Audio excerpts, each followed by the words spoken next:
Imaginade que sodes unha microalga. Sí, unha microalga.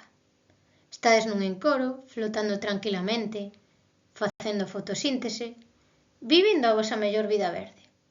Sen dramas. E de repente aparece a citromicina, o antibiótico. E non veu a curar a ninguén. Veu a armar lío. Chegou ata aquí porque nós, os humanos, empregamos moitos destes medicamentos e unha gran parte acaba na auga, sen pedir permiso. Así que nós decidimos facer un experimento.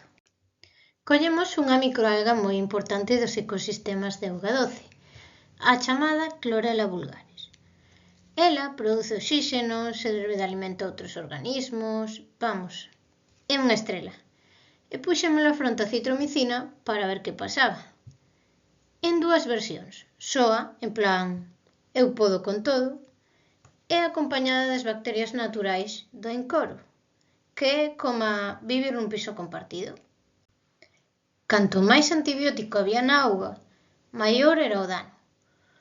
O crecemento, a pique. A capacidade de xerar células fillas, ou, o que é o mesmo, a viabilidade celular, estaba como un móvil cun 2% de batería. A fotosíntese, facendo sinais de fume pedindo axuda, e as especies reactivas de oxígeno, esas pequenas chispas de estrés que se acumulan cando a célula non o pasa ben, subían como a foguetes artificiais, pero non dos bonitos, dos que te din isto non vai rematar ben. E se ademais había bacterias ao redor, a cousa empeoraba, porque igual que nun piso compartido, cando un se estresa, ao final estrésanse todos. O importante é que isto non é ciencia ficción.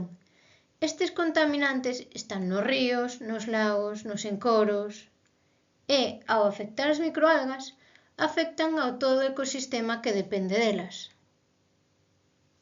Así que, a próxima vez que vexades unha gota de auga brillar ao sol, lembrade que dentro, moi dentro, pode haber unha microalga loitando contra un antibiótico que nunca pediu atopar.